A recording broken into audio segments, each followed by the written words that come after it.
नमस्कार. मी प्रकाश भालेकर, लेखक दिग्दर्शक. आज तुम्हाला बाबा टॉकीजच्या माध्यमातून एका वेगळ्या जगात घेऊन जाणार आहे, जिथे तुम्ही क्वचितच म्हणजे मला माहितही नसेल, कदाचित शेजारी असून आपल्याला खबर नसतील अशी गोष्ट आहे. तर आपण आता वळतो आहोत नौशाद संगीत समितीच्या या गुहेत. तर ही नौशाद संगीत समिती की नेमकी काय करते? गेली कित्येक वर्ष म्हणजे जवळजवळ 17 वर्ष या नौशाद संगीत समितीच्या माध्यमातून हे बघा, हे सगळं तुम्ही पाहताय ना, हे सगळं कार्य एका व्यक्तीने केलेलं आहे. आणि हे व्यक्ती जी आहे तिची आज आपण एक अत्यंत वेगळीच आणि विस्मयकारी मुलाखत करणार आहोत. तुम्हाला गंमत वाटेल की एक व्यक्ती काय काय करू शकते जर मनात आणलं तर. म्हणजे तर आपण तो विचारच करत नाही कधी कधी की एखाद्या व्यक्तीच्या हातात केवढी पॉवर असते, की एखाद्या व्यक्तीकडे केवढी ताकद असते.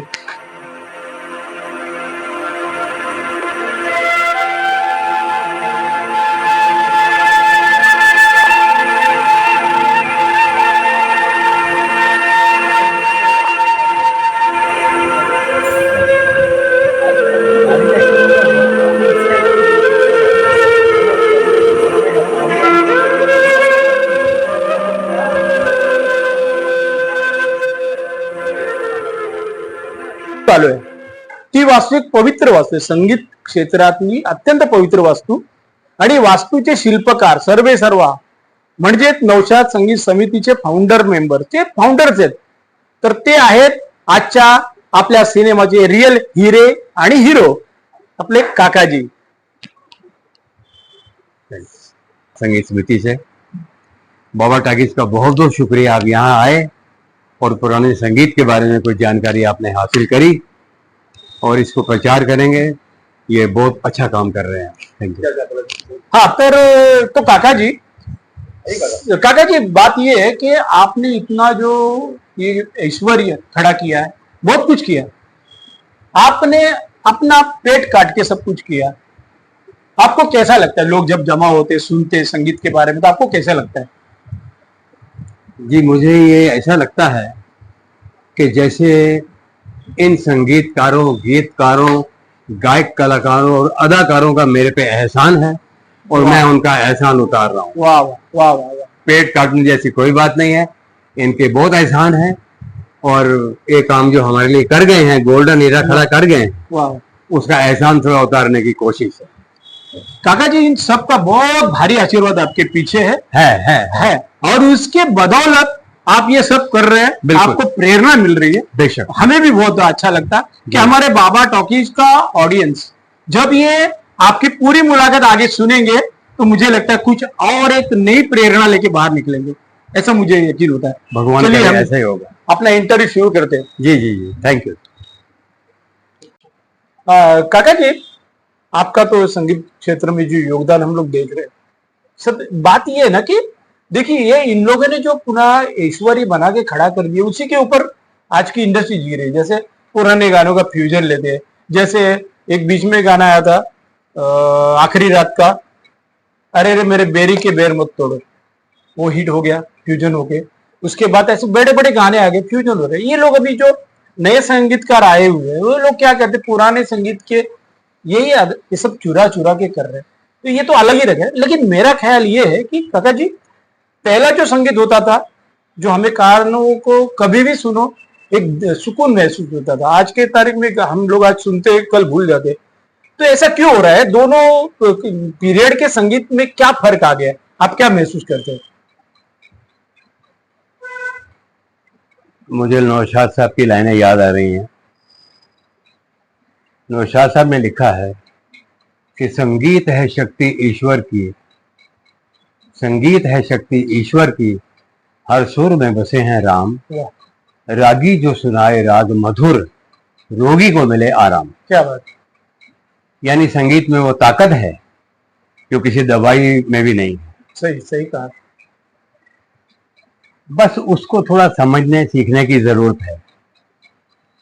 लोग सुन के आ रहे हैं, सीख कर कोई भी नहीं आ रहा. सही बात, एकदम सही.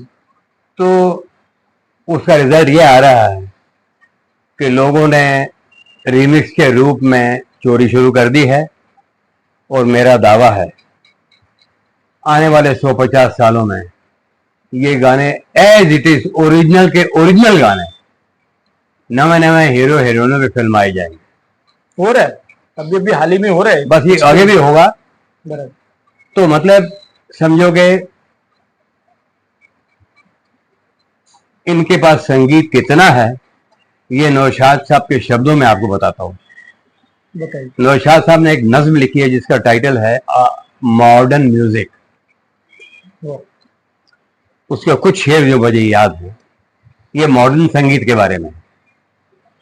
झूठों का ये संसार ये चोरों का नगर है, औरों की कमाई पे यहाँ सबकी नजर है। वाह वाह, क्या बात है, बहुत कुछ है। कहने को कबीर आज भी शायर भी बहुत हैं, मौसीकी के इस दौर में माहिर भी बहुत हैं।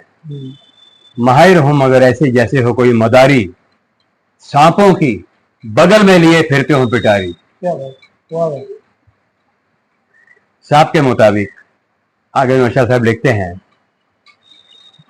संगीत है या कोई कबाड़ी की दुकान है, संगीत है या कोई कबाड़ी की दुकान है, साजों का फकत शोर है, संगीत कहाँ है। क्या बात है, वाह वाह, बहुत बड़ी बात। आगे लिखते हैं, मेले में जैसे कोई किसी मीत को ढूंढे, मेले में जैसे कोई किसी मीत को ढूंढे, बाजों की लगी भीड़ में संगीत को ढूंढे। वाह वाह, क्या बात, क्या बात। बाजे बज रहे हैं 100-200, संगीत का आता पता ही नहीं, बाजे बज रहे हैं। बराबर, सही तो बात। मेले में जैसे कोई किसी मीत को ढूंढे, बाजों की लगी भीड़ में संगीत को ढूंढे। आगे सुनिए, आपका सवाल मैं नहीं नौशाद साहब दे रहे हैं। क्या बात, वो भी कितने साल पहले। है आज के फनकारों की दुनिया ही निराली, है आज के फनकारों की दुनिया ही निराली, झोली में सब कुछ है मगर खोपड़ी खाली। ओहो, क्या बात है, वाह वाह। नौशाद साहब बोलते हैं हमारे शास्त्रीय संगीत में क्या नहीं है, पर उसको समझने का टाइम किसी के पास नहीं है आज के फनकारों की दुनिया ही निराली, झोली में सब कुछ है मगर खोपड़ी खाली। सही बात, सही बात। आगे बोलते हैं इन संगीतकारों के बारे में, सुर के पक्के ना आकार के सच्चे, इनके गीत हैं या रेल के इंजन के हैं धक्के। ओहो, क्या बात। जिस राग में भी चाहें तो कोई राग मिला दें, मंजूर हो तो पानी में भी आग लगा दें। वाह, ये लगा सकते हैं। नहीं नहीं, ये सब तो यहाँ वहां से मिक्स करके हाँ, लाते। तो मतलब गलत ही हुआ ना सारा। वही। चिंता इतनी करते थे, खत्म यहाँ करते हैं। नौशाद दुआ करता है बस हाथ उठाए, संगीत की कश्ती को खुदा पार लगाए। क्या बात है, वाह वाह, बहुत बढ़िया। तो सर होता है, आपने जैसे बोला सही बात है कि दिल से म्यूजिक नहीं आता। आजकल हम जो गाने सुनते हैं, तो जैसे एक कहावत है, चाइना की कोई भी चीज लो, चले तो चांद तक नहीं तो शाम तक। आज के गाने शाम तक खत्म हो जाते, सुबह सुनते शाम खत्म हो जाते। लेकिन ये जो गाने नौशाद जी है, बहुत बड़े, जैसे मोहिंदर जी ने, ये अपने खेमचंद प्रकाश जी ने दिए गाने, सी रामचंद्र जी ने, आज भी लोग झूमते सुनते। अरे आज एक कोई किसी अस्पताल में बीच में मैं गया था, ये पुराने गाने सुने, पेशेंट इतना खुश था, मैं बोला डॉक्टर की भी इसको जरूरत नहीं है। और सही कहा आपने, जैसे ही फरमाया, ये होता है, रोगी जो सुनाए रागिनी मधुर, तो रोगी को मिले आराम। ये सही है, बिल्कुल नौशाद जी ने बिल्कुल दुरुस्त कहा। बिल्कुल। अब ये बात होता है कि देखिए, लोग इन्हीं के गाने से पेट भर रहे हैं और आप इन्हीं के गाने से पेट काट कर लोगों को सब कुछ खिला रहे हैं। आपको दोनों में से क्या फर्क महसूस होता है, क्या करना चाहिए लोगों ने?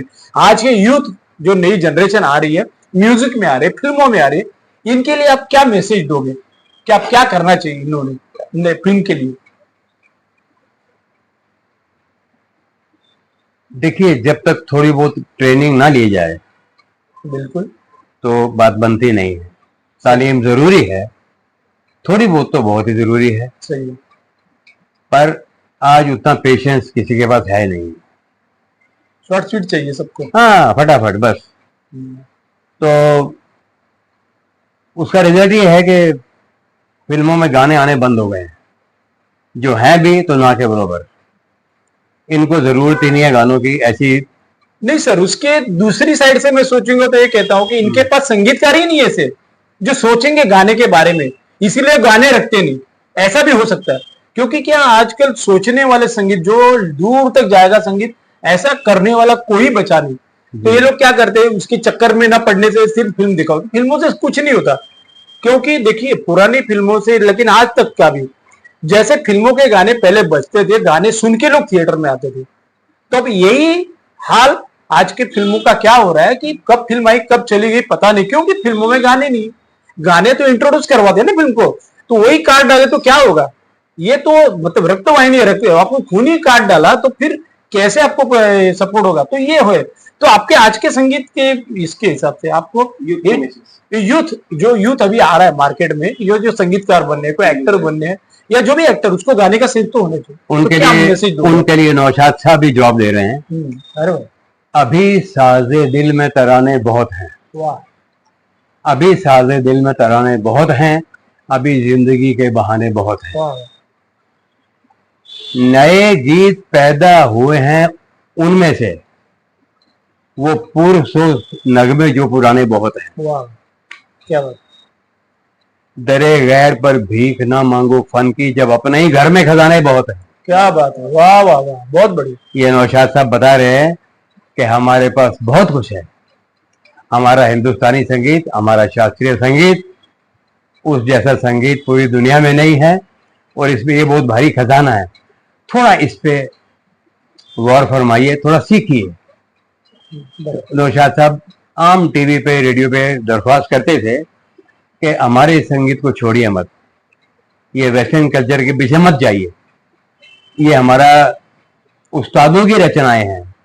इसका एक वाकया नौशाद साहब को सुनाता हूँ, आपकी तबीयत खुश हो जाएगी। नौशाद साहब बोलते हैं, एक गाना था बैजू बावरा में, मोहे भूल गए सांवरिया। ये गाना कहते हैं जब हम रिकॉर्ड करने बैठे, लता जी को सिखा दिया था 8-10 दिन लगा के, जब रिकॉर्ड करने बैठे तो पहले लता जी ने शेर पढ़ा, जो मैं ऐसा जानती प्रीत किए दुख होए, नगर ढिंडोरा पीटती प्रीत ना करियो कोई। ये शेर रिकॉर्ड हो गया। उसके बाद गाना शुरू करना था, मोहे भूल गए सांवरिया। तो रिकॉर्डिस्ट चैम्बर से नौशाद साहब को इशारा करता है कि लता जी की आवाज नहीं आ रही है। नौशाद साहब पीछे घूम के देखते तो लता जी रो रही है। क्या बात। तो नौशाद साहब बोले, एकदम आंखों में आंसू जार कतार भरे हुए हैं। तो अरे लता क्या हुआ? नौशाद साहब, हमको नहीं पता कि ये आपका राग भैरव हमें कहाँ ले गया। ओह, क्या बात। देखिए, ये रचना भैरव राग की है, मोहे भूल गए सांवरिया। लता जी उसमें इतना खो गई कि उनके मुंह से निकला कि पता नहीं नौशाद साहब, ये आपका राग भैरव हमें कहाँ ले गया। क्या बात। तो नौशाद साहब वहां कहने लगे, देखिए हमारे संगीतों में ये ताकत है, सही सही कहा, हमारे रागों में ये ताकत है। सही कहा। और ये भैरव है, भगवान शंकर जी का बनाया वो प्रथम राग है, इसके रचयिता भगवान शंकर है। क्या बात, कहा किसी को पता ही। तो ये सारी बातें जो है हमारे शास्त्रों में है। पता नहीं उन ऋषि मुनियों ने, ना टेक्नोलॉजी थी ना सोशल मीडिया था, 7 सुर चुने थे। आज कोई माई का लाल 1000 सालों के बाद 8वां चुन पाया नहीं, चुन पाया। शादी को उल्टा सुल्टा पुल्टा कर रहे हैं, वो जो भी करना करे, साथ ही हुए 8वां तो कोई चुन नहीं पाया। आज दुनिया भर की फैसिलिटी है, हर चीज फैसिलिटी है, टेक्नोलॉजी ये सब कुछ है, पर वो हजारों साल पहले बता के थे 7 सुर, तो कहने लगे कि हमारे इसमें इतनी ताकत है, इसको सीखिए, कायम रखिए। मैं था उनके साथ FM रेडियो पे, नौशाद साहब के साथ। तो सवाल जवाब जब शुरू हो टेलीफोन पे, तो एक लड़की बोलती है, नौशाद साहब मैं जब छोटी थी तो मैं आपका संगीत पसंद नहीं करती थी, जैसे जैसे मेरी उम्र बढ़ रही है तो मुझे लगता है यू आर जीनियस। क्या बात भाई, आप जैसा तो कोई और है ही नहीं संगीतकार, वो बच्ची बोलती है। तो नौशाद साहब ने क्या जवाब दिया सुनिए। बोलते देखो बेटा, ये आपके दिल में जो कदर पैदा हुई है मेरी नौशाद की नहीं है, ये हमारे शास्त्रीय संगीत की है। क्या बात, वाह वाह। इसमें मेरा कोई कमाल नहीं है, और ये मैं आपसे फिल्मी बात नहीं कर रहा, इल्मी बात कर रहा हूँ। नौशाद साहब बोलते हैं, मेरी कदर नहीं, ये हमारे हिंदुस्तानी शास्त्रीय संगीत की कदर है, जिसको लोग भुलाते जा रहे हैं। इसको भुलाइएगा नहीं। हाँ, मैंने खाली इतना काम किया है कि पुरानी शराब को नई बोतलों में भर के आपके सामने पेश कर दिया। नौशाद साहब, क्या बात, क्या बात। तो इस पुरानी शराब में कितनी ताकत है आप अंदाजा लगा लीजिए। सही बात, मैं मेरे ख्याल से आपकी बात को स्पष्ट किया नौशाद साहब के शब्दों में। बरोबर. बघा कसं आहे की नौशाद साहेब केवढे द्रष्टे होते बघा. आता ह्यांच्या शब्दातून तुम्हाला कळते की ते पुढच्या पिढीसाठी ते त्याच वेळेला बोलून गेले 50-60 वर्षापूर्वी. आताची पिढी हे जे काही ऐकते पाहते ना त्याच्यामध्ये गडबड अशी होतीये आताच्या पिढीला. आताच्या पिढीला कानसेन नाही राहिली, कारण तानसेन नाही राहिले, गाणारेच नाही राहिले, संगीत नाही राहिलं. आज हे जे जुनं संगीत आहे तेच ऐकून आपण मोठे होतो आहोत. अजूनही नवीन संगीताचे संस्कार काही होत नाहीत आणि सिनेमातून संगीत गायब होत चाललंय, कारण संगीतकारच गायब होत चाललेत. कुणाकडे रचना नाहीत, कुणाकडे गाणी नाहीत, कुणाकडे तो संगीताचा कान नाही, तो सेन्स नाहीये. त्याच्यामुळे सिनेमात गाणी नसल्यामुळे सिनेमा आवडत नाही लोकांना, सिनेमा थिएटर पर्यंत लोक पोहोचत नाहीत. आणि माझं तर स्पष्ट मत आहे की संगीत हा सिनेमाचा आत्मा आहे, आपल्या जगण्याचा आत्मा आहे. आपल्या जगण्यातच संगीत नसेल तर आपण काही जगूच शकत नाही. का आपण प्रत्येक वेळेला जन्माला आलेला पाळणा आणि मरताना जाताना शेवटचे शेवट जे काय जाताना आम्ही जातो आमच्या गावापर्यंत, हे सगळं संगीत आहे. आणि या संगीतासाठी तुम्हाला आम्हाला काय करायला पाहिजे यांच्यातून आता शब्दातून आलेलं आहे. म्हणून नवीन पिढीसाठी एकच मेसेज त्यांनी छान दिलेला आहे की तुम्ही जुन्या संगीताचा अभ्यास करा, शिकून पुढे या आणि ते कॅरी करा. हा इतिहासाचा साठ आहे, तो पुढे असा वारसा पुढे पुढे सरकला पाहिजे. आणि तो पुढे सरकत नाही तोपर्यंत कुठेतरी ही नदी गढूळ झालेली थांबलेली आहे. मधले जे खळगे काच खळगे जे काही दगड धोंड आहे ते साफ करा, पुढे चला. ही नदी समृद्ध होईल, वाहत जाईल आणि सिनेमा अत्यंत समृद्ध होईल. फार मोठी गोष्ट त्यांच्या शब्दातून आलेली आहे. मला वाटतं काकाजी म्हणजे जोगिंदर पालजी, ज्यांना आम्ही काकाजीच म्हणतो, तर काकाजी आप यहाँ आए, मतलब आप ही आपके पास हम यहाँ आए क्योंकि हमें सब कुछ दिखाना था. आपने जो कुछ हालात बयां की बहुत सही थी. हम बाबा टॉकीज की ओर से आपके लिए बहुत बहुत शुक्रिया अदा करते हैं कि आपने अपना समय और जगह हमें दी. धन्यवाद. बहुत बहुत शुक्रिया. Thank you very much.